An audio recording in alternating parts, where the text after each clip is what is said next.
Welcome to the Radiant Astrology podcast, where we illuminate the wisdom of the cosmos for spiritual insight and soul-level healing. I'm your host, Christina Caudill. Thank you for joining me.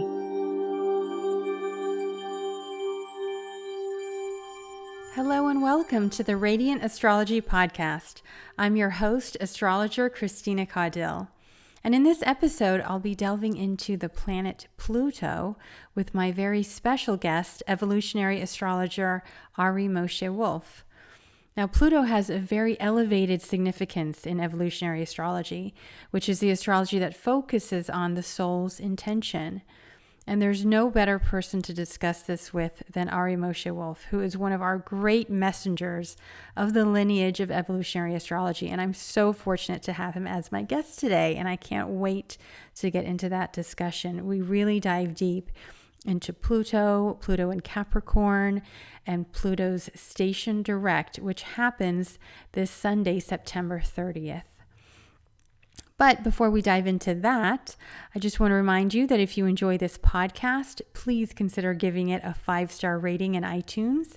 And you can do that by going to the iTunes app and giving it a review and rating. It really helps for this podcast to be broadcast more widely. And I thank you very much in advance for doing that. Now, Venus retrograde is coming. Venus, as you may know, is the planet of love, desire, pleasure, attraction, and relationships.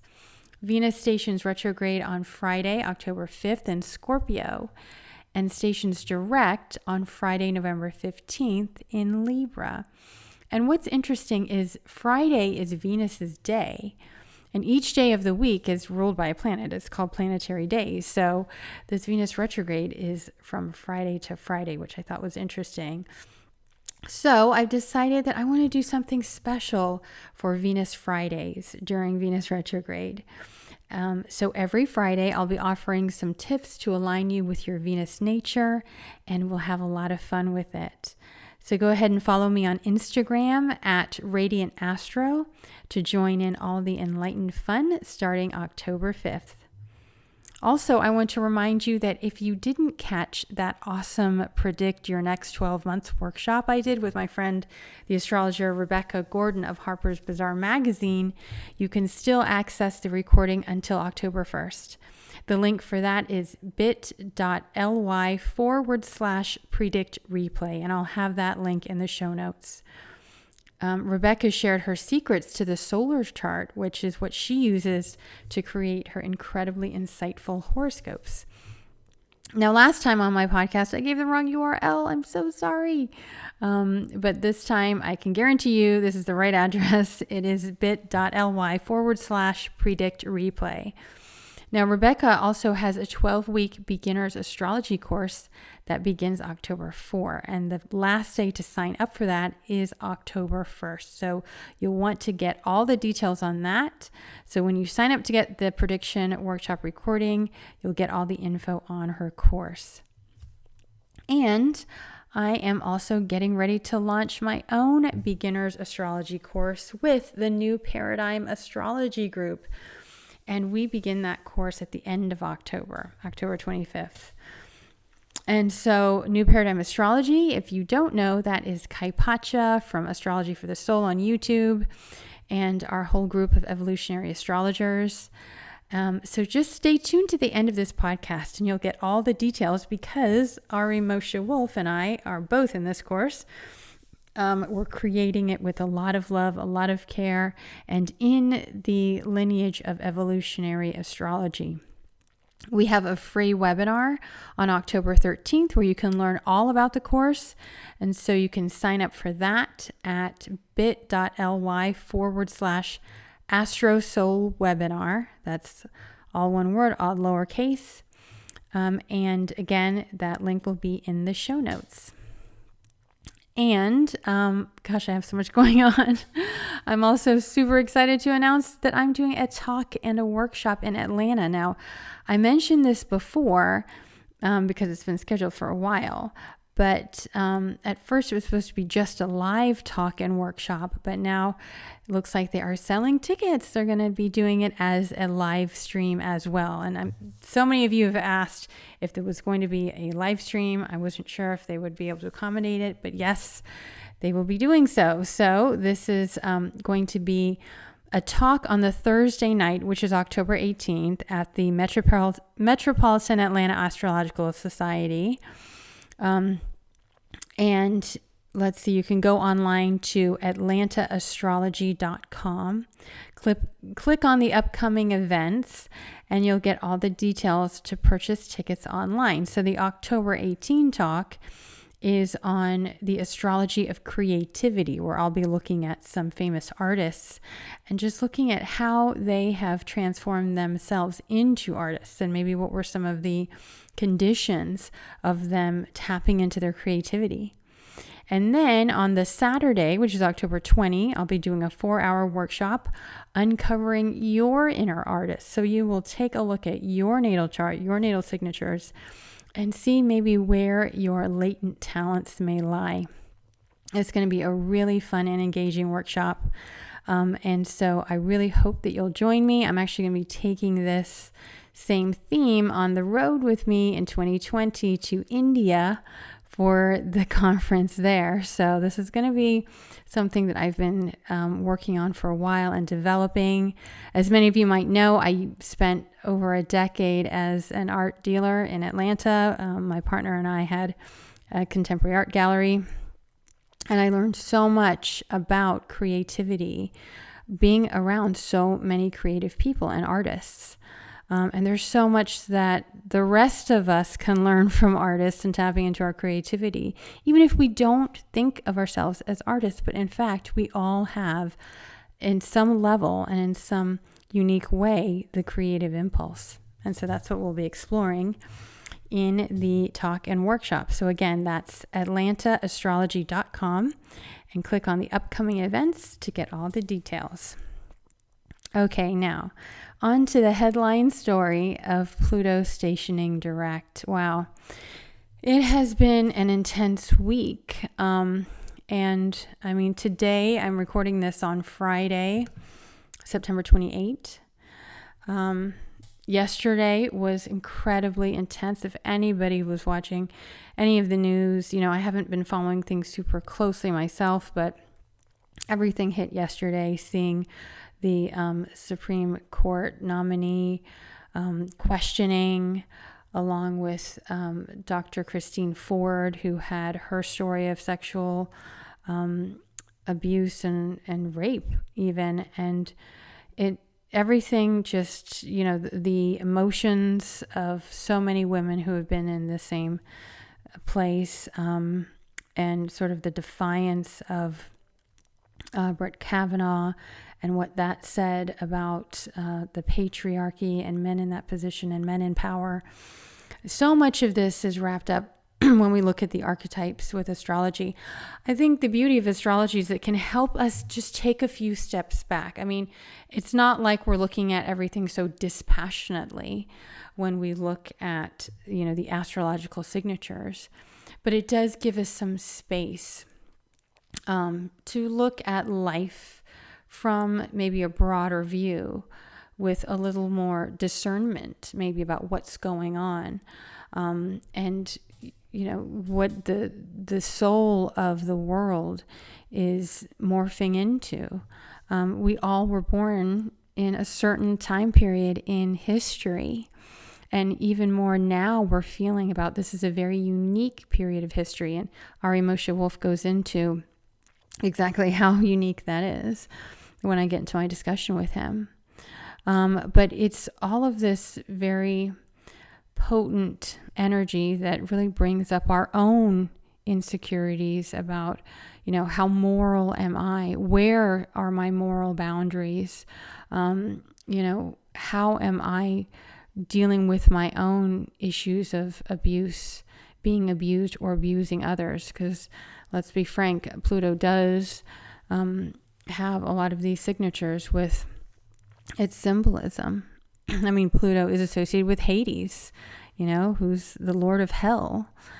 And, to many of us, we think of these really sort of abusive experiences as very hellish experiences.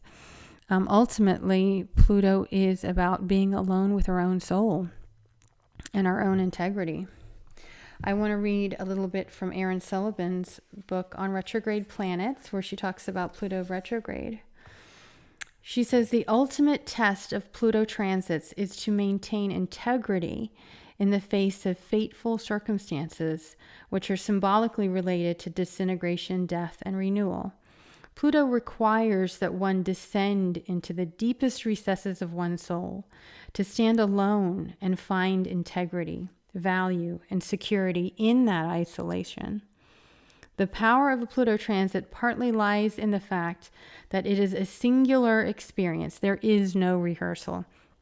And to me, that really stands out. It is a singular experience. Everyone has had a Pluto square in their late 30s, about like 37, 38, where Pluto squares your natal Pluto.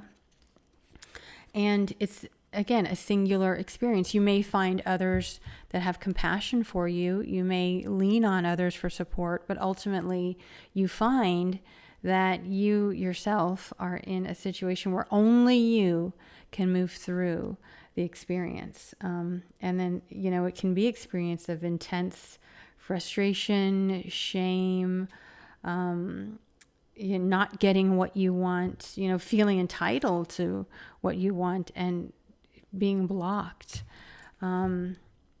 What Erin Sullivan goes on to say is that the resources that one needs for working through a Pluto sequence are not the resources that one normally employs. And the likelihood is that they have never been fully developed, if at all. These resources are deeply buried and are only found by profound soul searching and self-containment. It is very rare to find a shared Pluto experience. One might find support and encouragement in the course of the long-term interior renovation, but one is unlikely to find true understanding from others. People learn compassion for themselves and recognize their fallibility and the mortality of their lives and experiences. The wisdom of this rite of passage is encouraging, for there are many examples of restoration of the soul under Pluto. Because ultimately, Pluto is about the truth of the soul. And this I go to in more depth with Ari Moshe Wolfe. But when we talk about Pluto stationing direct, anytime a planet is retrograde, it sort of goes deep and goes back. And Pluto is already associated with the shadow, with the depth. And so in some sense, we do feel a sense of our depth and our shadow. And then once Pluto is stationing direct, that shadow comes to light. Truth tends to come to light. Secrets are revealed. And, it's the truth that we cannot deny. And often truths that have been going on a long time that we've been getting away with denying. But the longer things go on that need to be dealt with and aren't, the uglier they can seem to appear. But the beauty of this is it puts us in touch with our soul. How many experiences in life really put us in touch with our soul? Yes, there are some incredibly beautiful experiences, but also it's some of the experiences that challenge us to our very core. They also deeply put us in touch with our own souls. So that leads me to my very profound discussion and beautiful discussion on the archetype of Pluto in Capricorn, and specifically Pluto station direct, with my friend and teacher and someone who I hold in such esteem, the evolutionary astrologer Ari Moshe Wolfe. I hope you enjoy. Hello, this is Christina Caudill with Radiant Astrology, and I'm really excited to welcome my guest, the evolutionary astrologer Ari Moshe Wolfe. Welcome, Ari Moshe. Thanks, Christina. Good to be here. I'm super excited and I'm honored that you joined me today to talk about the station direct of Pluto. Because if anybody is an expert on Pluto, I definitely consider you to be, especially from the evolutionary astrology lineage. The book that we base so much of this work on is Jeffrey Wolf Green's Pluto book, which anyone listening, I highly recommend getting that book. It is so incredibly deep and profound. And Ari, I realized that you wrote the intro to that. That's amazing. Yeah.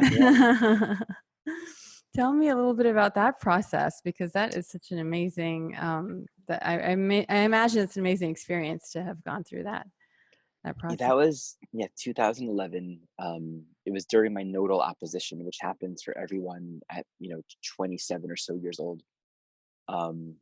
And it was just sort of unassuming. I was a very, very active student in the School of Evolutionary Astrology.com message board.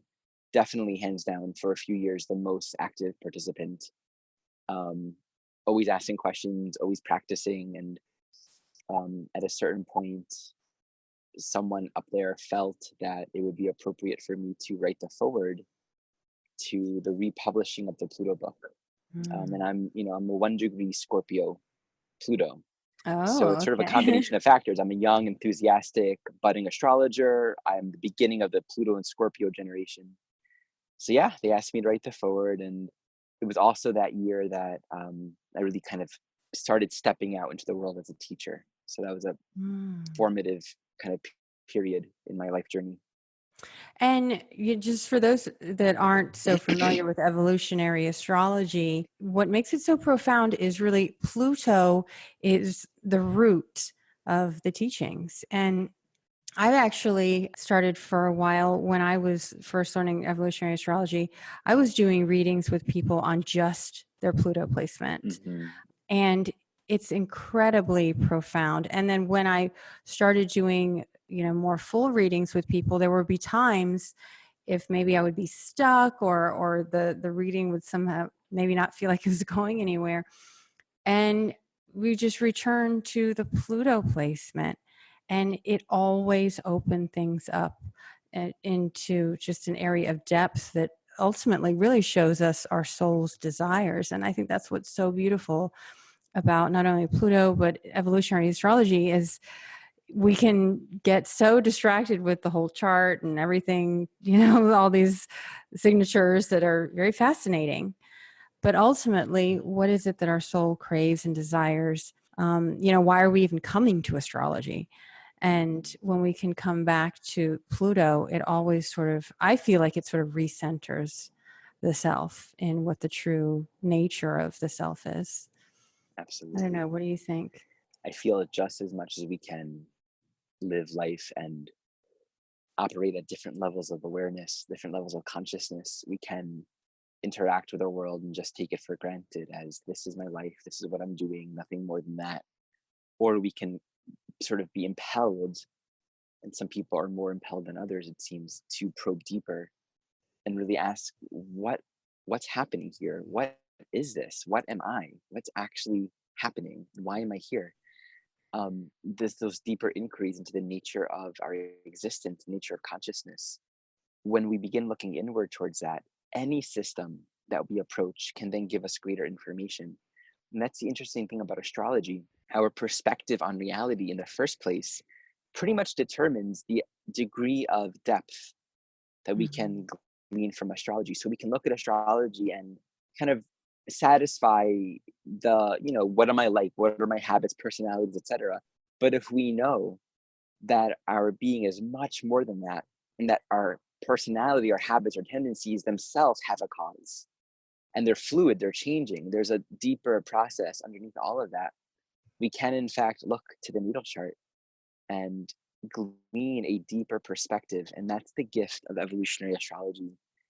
With Pluto as the bottom line, it focuses in on what are the core soul intentions that brought us into this incarnation, right? Being eternal souls. Why are we here? What's awakening? What's unfolding? and with really good training and inner work, because you really can't do this work and just study it. It Mhm. takes us deep into our own soul process. So for anyone who's called to study it, it really does open up big doors of understanding and insight into the nature of our own existence here. And yeah, what I'm thinking of when I hear you say that is how Pluto is really symbolic of the soul in the chart. I mean, we look at the natal chart, the whole thing is the soul, but with Pluto, it's the journey of the soul from, lifetime to lifetime. And knowing that we associate Pluto and Scorpio with psychology, but as so many of the great psychologists have said, that psychology and the soul are not separate. I mean, Absolutely. Carl Jung, A.H. Almas, Eckhart Tolle, James Hillman. I mean, these are just some that have really said that the soul and your psychology, they are a deep part of ourselves that is, parts of it will always be a mystery, but it's when we can befriend it in some ways rather than let it drive us in these obsessive ways.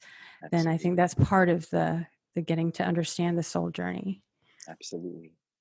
And we speak so much about the soul, and it's easy to forget that we are that.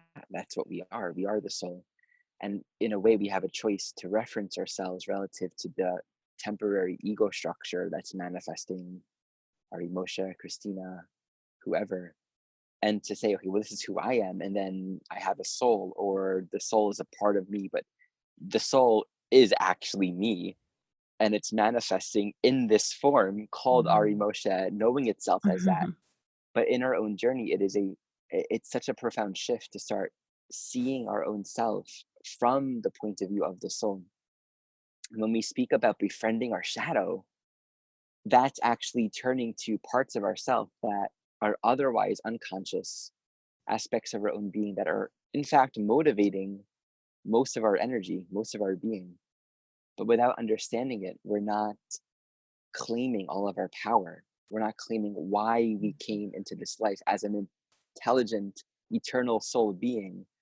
Why did we come here? So much of our existence, relative to Pluto being unconscious for the most part, we're not aware of our soul reality. Most of our existence is like, why is this happening? Why am I here? What's going on? And the Pluto work is, well, why did you come here? Why did you choose this? What is the reason for that? It's like turning back to the self. And we have to probe deeper. We can't just look at our conscious mind. Pluto, as you're saying, is psychology. And the deepest level of psychology is one where we're looking far beyond the surface, far beyond the curtains, and examining things that consciously we may not have access to.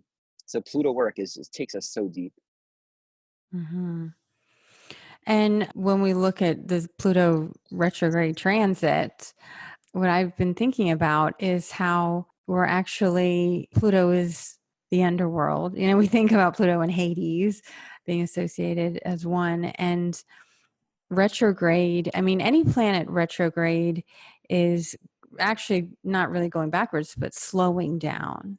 But it's stationing direct on Sunday, the 30th of September, and we're already feeling it. I mean, I Absolutely. know I am personally, but also I just turned on whatever social media and the TV today, and there's so much going on collectively.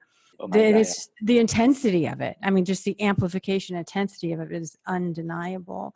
And one thing that I always notice during these station directs is truths come to light. I mean, also what's dark, what's hidden, what's in the shadow, what's secret is illuminated. But ultimately, it's about the essential truths. And as Aaron Sullivan calls it, the kind of truth that preserves the integrity of the soul, Mm, those kind of mm, essential truths. mm. And Beautiful. so Yeah. it's truths, I guess, not to fear, but really to open up to and to observe. So true.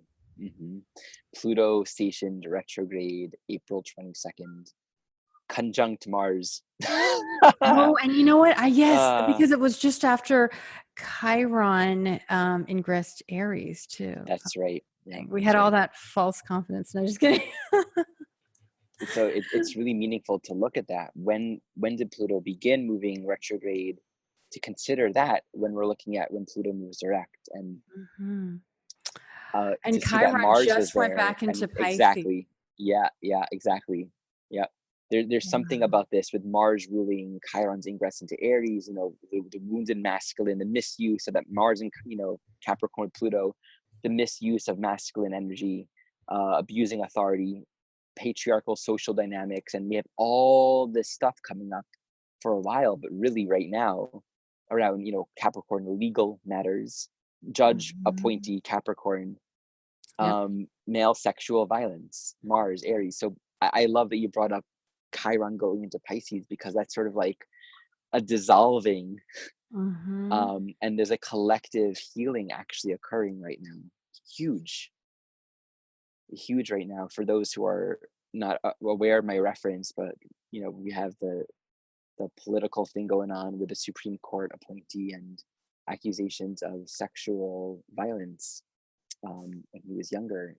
So just this coming up right now is bringing up this huge purging and this huge healing of this collective dynamic, and that coming to Pluto is so true to what you're saying about the truth coming out with Pluto moving direct. It's like, okay, no bullshit. Like, Pluto moving direct is time to face the darkness, Mhm. time to look at the stuff that you're trying to hide. That's the thing about Pluto and evolution. Nothing can remain hidden forever. Mhm. Nothing can be suppressed forever. And the higher intention of Pluto and Capricorn is the gradual and ultimate elimination and purging of toxic patriarchal social dynamics, Mhm. right? And where our own consciousness has become crystallized and defined by rules and laws that are suppressive and oppressive to the feminine. So Pluto moving direct in Capricorn is a part of this purging right now. And the next few days are going to continue to be very interesting. And with Pluto in and of itself usually being associated with power, I mean, it can't get even more amplified in Capricorn, which is authority.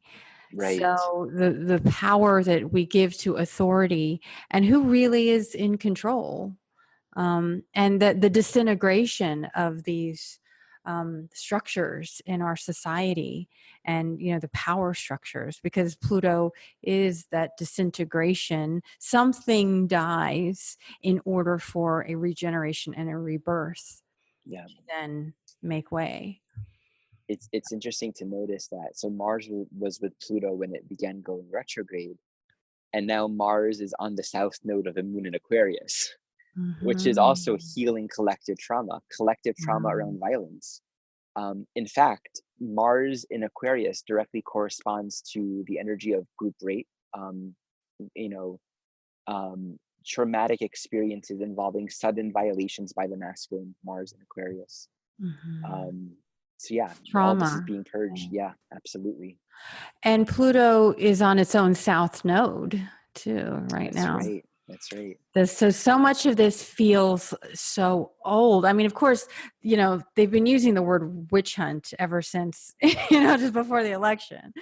But still, it's so much of this very old dynamics, it seems, of these men in power that want to hold on to their power and are entitled to their power, not even seeing that they hold a lot more power than everyone else that's not a white male, in that Yes.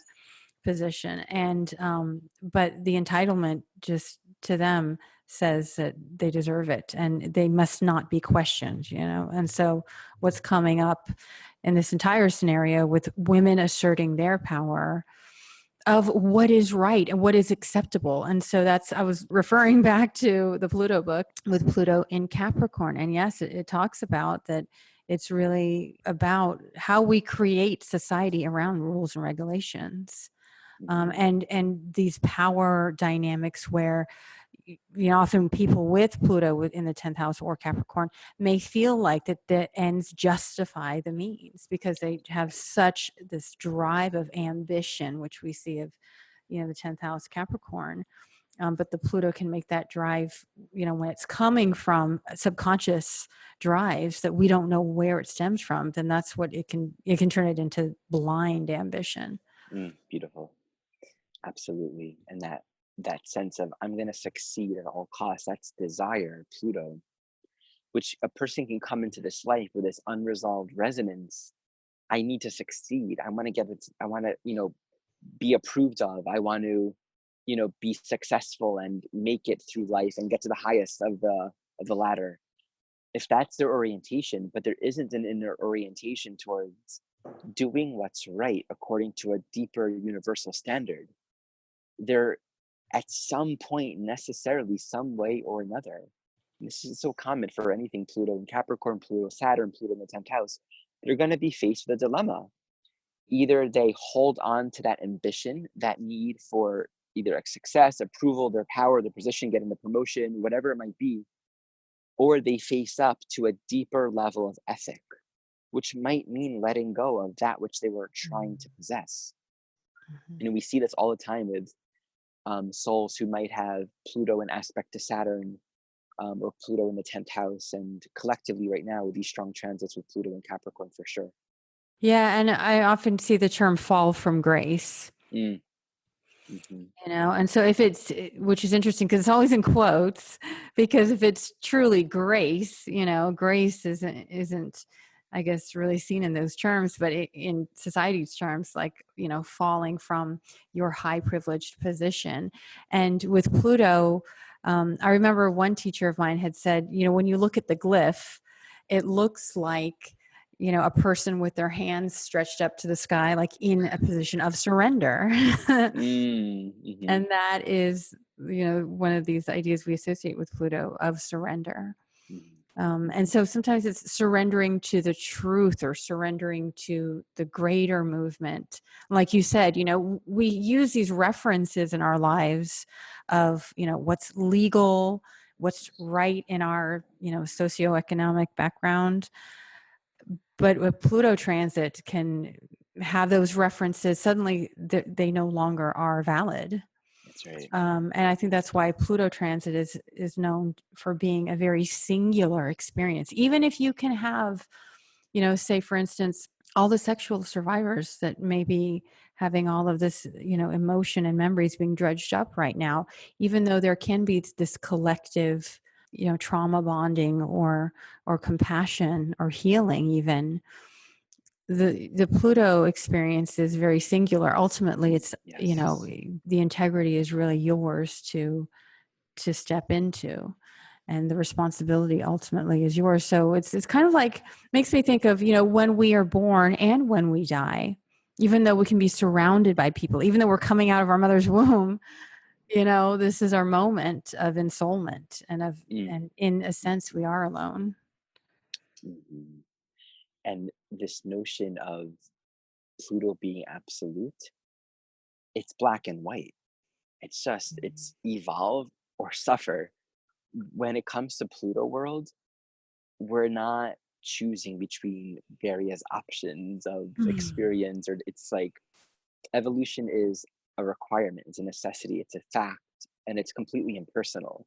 That's one of the main teachings that I like to impart about Pluto, because it sort of alleviates the pressure of the kind of, did I cause this? Did I do it wrong? It's more like, it's just timing. It's just caterpillars become butterflies. But if you Mm. resist that, if you're holding on to the old form, that's where the suffering is. And it may not be Mhm. easy to let go of the caterpillar form.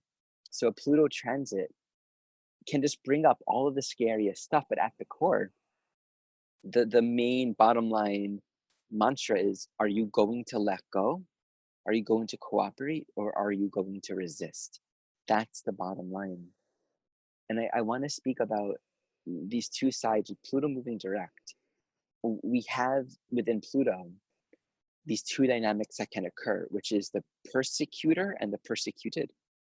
Right? Pluto is where we abuse power. We learn how to take. We vampire. We take energy from other people. This could happen consensually or non-consensually. We can form all kinds of contracts that are basically giving us what we feel we lack. And that could also be healthy. right? But we have the violator component, which is this sense of I want, I need that. So the entitlement, which comes with Pluto and Scorpio, is I'm going to take what I want because I feel this desire and need for it. And that sets in motion this power dynamic. And souls can live that out for lifetimes, oftentimes being on both sides of the equation. Not always, but many, many times. If a soul was abusing their power, and that can only get them so far, they might manifest in another lifetime in a situation where they too are abused. I don't want to make it simplistic, but that simply is very often the case. And that can either perpetuate further psychology of victimization, like I don't deserve this and I'm going to become a stronger abuser, or it can induce more self-awareness, more humility of this shouldn't happen. No one should be doing this to anyone else. And so we have these junctures in our life, regardless of where we're at along our journey, where we have these options to either turn more dark or say, you know what, I'm going to stand up for what's good here. And I'm going to make sure that I'm treating people the way I know I deserve to be treated. So with Pluto moving direct, there's this purging of where we've acted out of alignment, where we may have abused our power, and also where we may have been abused. This is coming out into awareness, and we can all find within ourselves in various ways how we have been on both sides of that coin. When we begin to become aware, when consciousness becomes aware of how it has violated and acted out of harmony, right? The energy of alignment, it's not a quantitative thing, it's an intuitive thing. We know what alignment feels like. It's respect, it's honor of everyone's inherent sovereignty. It's being honest and sincere and ethical according to those standards. And when we are not in alignment, we feel it. And so either we further defend ourselves, or during a time like this, we feel guilt. And this is something that Jeff Bean beautifully taught, called natural guilt. Guilt can be a very healthy and natural thing when you realize, oh, that wasn't good what I did. And then you fix it, you amend it, you do what's right, and you give honor and respect and dignity where it's otherwise been taken. But if it's timing to bring these things up and we resist that, there's no other option. Like you can't resist the natural guilt and kind of be in this neutral state. If you're not going to accept it, the only other option is to outright defend yourself against it and stand more strongly in your position of having done no wrong. Like there's no in between. So these kinds of transits create more of a polarization. Either you're going to own up, or you're going to have to completely resist it and pretend to be something that you're not.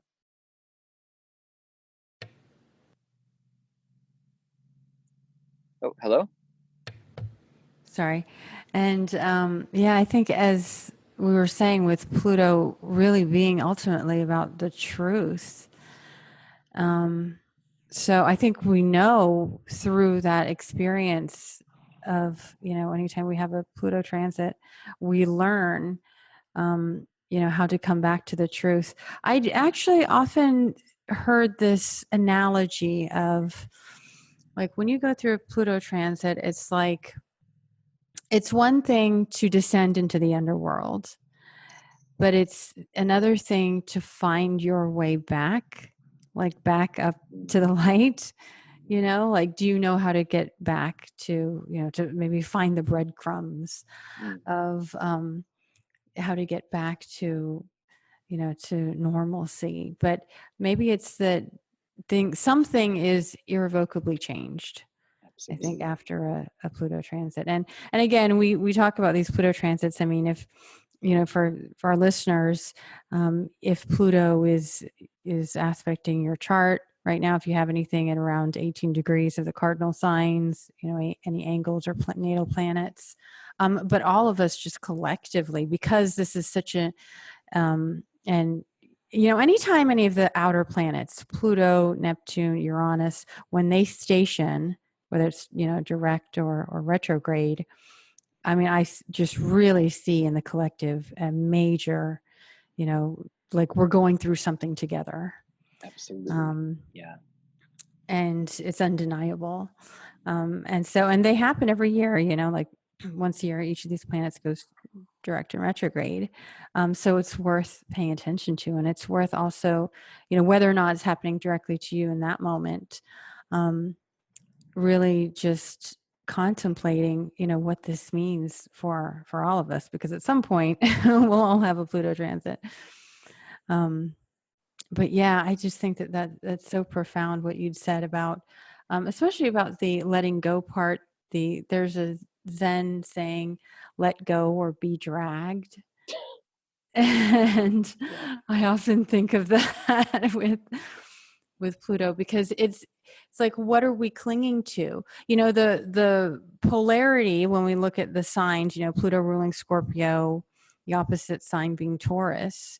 Taurus being about where we feel safe, and also just any biological, our biological instinct wants us to survive intact. Mm.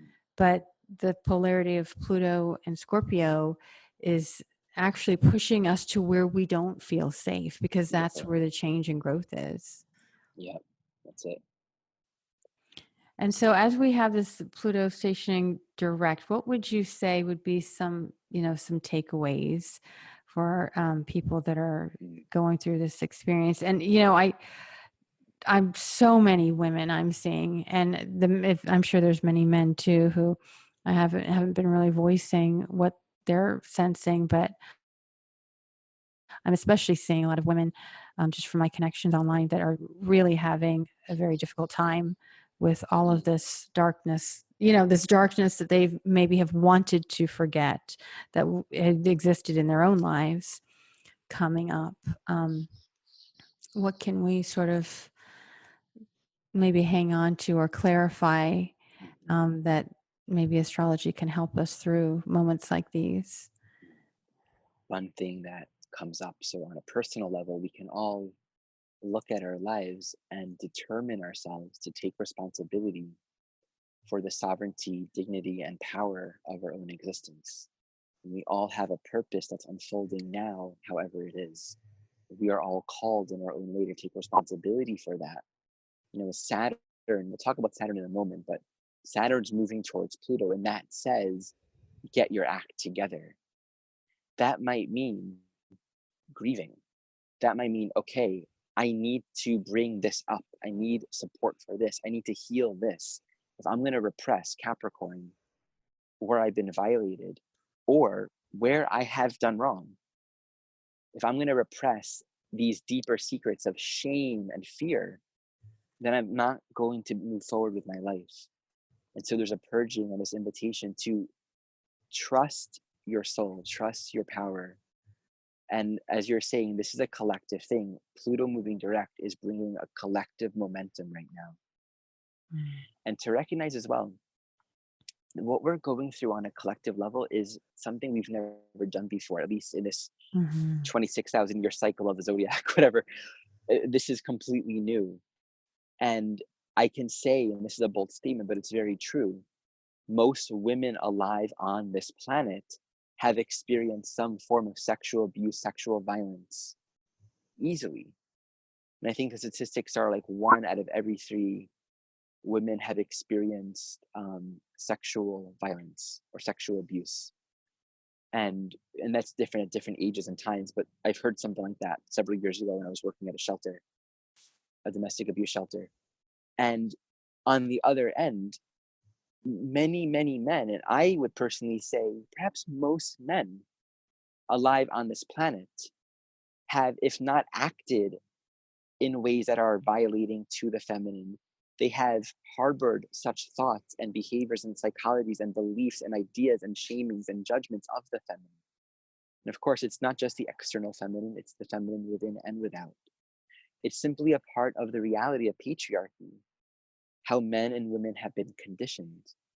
And the soul is not male or female, the soul is inherently androgynous, and yet it manifests in these polarities.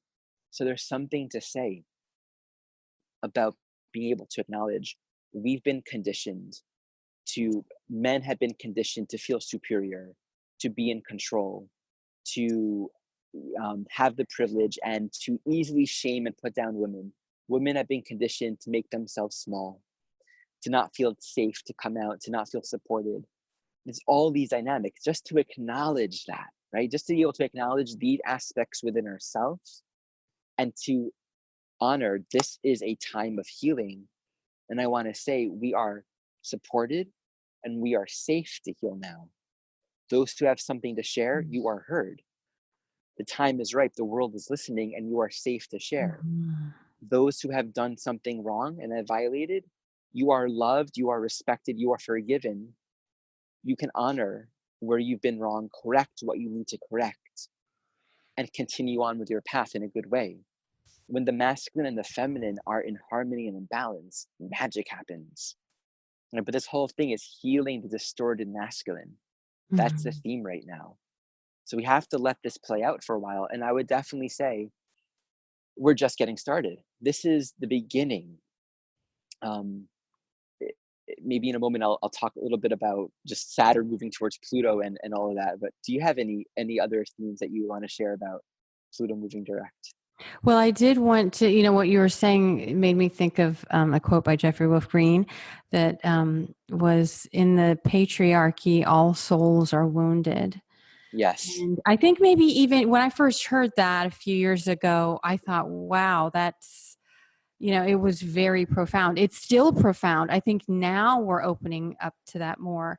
Now we're understanding that both men and women are wounded at a very deep soul level in this arrangement of the patriarchy. And another thing I noticed with Pluto is sometimes it's almost like we can be set up, to fail. And I say that in terms of, any man who thinks that, he's born to the special destiny to be a man, and Mm, everyone follows his feet, and he mm, can be as brash and bold, and the brasher and bolder and more disrespectful to women he is, and the more he gets, he'll get rewarded by society. mhm, And then this experience, and then maybe that has happened for generations and that he knows of it in his family.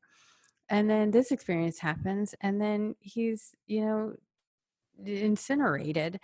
And I think that comes back to you saying how we know what it feels like to be in alignment and that comes down to respecting ourselves, respecting others, respecting their sovereignty, and taking responsibility for our sovereignty. We really know at a deep level what that is beyond these immediate rewards of society or of, the family or what have you.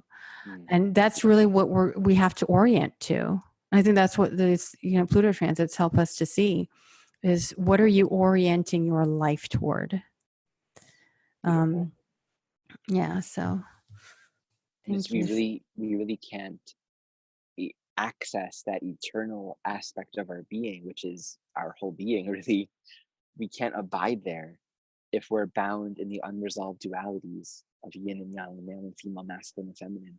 If we're still perpetuating these unhealthy polarities in ways that perpetuate violence and separation, it's like Krishnamurti said something like, it's no measure of sanity to be well adjusted to a sick society. It is not Mm, normal that boys are shamed for crying or for touching when they're mhm, early in life. It's not normal that women are shamed for their own sexual desires. It's, mhm, all there's so many aspects to what we're just used to. And so Capricorn, to question the crystallized forms and judgments and ways of thinking that we've inherited for many, many, many, many generations, it's actually the beginning of sanity. And we begin to realize, oh, all of that, just conditioning. And I believed it and I've done this and that, but it's not me. And Capricorn corresponds to guilt, not just when we violated natural law, but guilt that has nothing to do with anything that we've done other than what we've been put upon. Conditioned guilt, where we've learned to feel and believe certain things are allowed and not allowed, but there's no truth to it other than what we've been taught. But it's like etched in stone for so many, many years. Yeah, this Pluto transit, and the general nature of Pluto right now says even stone is soft. Stone Mm. is like a feather in the scope of eternity. It has no power. None of these conditionings will stand the test of evolutionary timing. So we had this opportunity to return to a greater truth about our existence by healing the ways we've been out of balance with these polarities. Yes, and so what you say makes me think of, the word integrity. Like, where does our integrity ultimately stand? Where do we stand in our integrity? And your integrity is really private. I mean, Mhm. even though, I look at, when we look at the chart and we see, the fourth house cusp, the IC as the root of the chart, that's often referred to as our private self, our integrity. And yes, it can shoot up the MC, and that can be part of our public image that people, respond to or judge us by. But ultimately, our integrity may never be seen in truth or fully by others. I think it really comes Good down point. to our relationship with ourselves, and that's what this returns us to. Yeah. I wanted to say one little thing. So Pluto's going direct right now. Saturn not long ago began going direct. Saturn is now straight away heading towards Pluto, meaning there's going to be nothing between now and the next time Pluto goes direct that's going to keep Saturn from Pluto. It's now directly heading there. Oh. By April of 2019, Mhm. when Pluto goes direct at 23 Capricorn, the South Node will be at 20 Capricorn, and Saturn will be at 20 Capricorn. So Saturn will be in orb of conjunction really soon. So we're just getting started with the breakdown, the culmination of this greater collective cycle. And as you mentioned, this is all happening on the South Node of Pluto. And so now how I've been seeing it is, if Capricorn is like, the earth, the foundation of our society. And I see Pluto as having been coming in and just drudging up the foundations, Mm-hmm. kind of like just to break things up, like how you would, like if you're in a garden and you have one of those, I don't, what is it, a gardening tool where you're like trying to like get the Like a hoe. soil, Yeah. yeah, to get the soil to sort of like break up so that it gets more light and more nutrients and more air and everything. And then we have Saturn coming in to start to restructure things and restructure and reconceptualize and reform and redefine our society. And Saturn had just, not that long ago, Saturn went through Sagittarius, which had us declare our beliefs. Um, and now, and actually, I had you on my podcast when we talked about Saturn and Capricorn when it Oh first yeah, that's right. ingress. We did that. And you said that something like, when Saturn was in Sag, um, we declared the type of society we wanted, and now Saturn and Capricorn is where we're acting on it, or we're making it more concrete or something like Yeah, that. yeah, totally. Hmm. Yeah, there Yeah, was a we're lot just of getting started. declaring going on. Lots of Yeah, declarations that's going where on with all the Saturn and declaring Cap. really I mean, Saturn began. and Totally. Sag. Sag comes to a realization, speaks the truth, and then Capricorn are the consequences of that. And it plays it out in society. Well, this was so incredibly enlightening as always. I always love having you on. And I invite you to come back anytime, Thanks. anytime you want. But before we wrap up, I did want to definitely make sure that we touch on the course that we're both working on through New Paradigm Yes. Astrology. You want to tell us a little bit about that? Sure. Well, me and Christina and Kaipacha, Tim, Halloran, Sul, Yulia, and Maurice Fernandez, we're all teaming together to present a new paradigm astrology complete chart interpretation course program. And basically, it's a four Four segment part. process, four Yeah. parts. So Mm-hmm. each part is going to be 7 weeks. And the first one starts in less than a month, and it'll pretty much span with like a month or so break in between each part. It spans for a good 9 months. Hmm. The intention of this course is to, one, first and foremost, make these amazing teachings, evolutionary astrology, soul-based astrology teachings, accessible to those who know nothing about astrology. There are so many courses and teachings out there, but to me, one of the sorrowful things is for those who are beginners, oftentimes you got to search online and read a lot of books that maybe don't resonate with you so much, that don't share a deeper perspective. So what we're doing is we're getting together and creating a course from the bottom up. And then through the program, at the end of it, those who apply themselves, because that's necessary, you will have the skills to be able to begin to look at a chart and look at Pluto, look at the nodes, look at the ruler of the nodes, look at aspects of them, and answer the question, fundamental skeleton, why is this soul here? What's the evolutionary intention? Where are they coming from? You're not going to become a master in 1 year, but you're going to practice and learn it. And if you apply yourself, you'll have the orientation to be able to do that work, which you can take further into your own practice and studies. Yes, and it's called Astrology for the Soul, which is perfect because, as you said, it is from the soul orientation.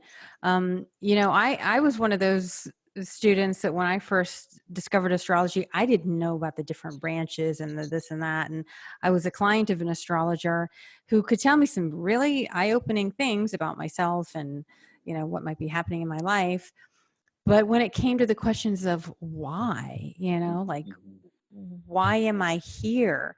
What would bring me more satisfaction? Like, what area of emotional growth should I be focusing on? You know, most astrology could not answer those questions for me or couldn't help me find answers to those. That's the beauty of evolutionary astrology, is this is the lineage. It's going deeper than just, life being about a bunch of events that we're just living through. It's Yes. actually acknowledging the consciousness of the individual. Yes. Um, and so, I mean, and I'm just so excited that we're all getting together and finally doing this and putting together a Hmm. comprehensive course from the very beginning, because, we've already been doing courses that have been really fun and engaging, Saturn and the eclipses and relationships. Um, but, we found that a lot of the students, some of them didn't have the basic understanding of like the zodiac and the elements and the planets and things like that. And so when you're really kind of just cobbling things together like that, it can be so confusing. So, we decided that we're just going to start from the very fundamentals and take it step by step from there. So I'm super excited.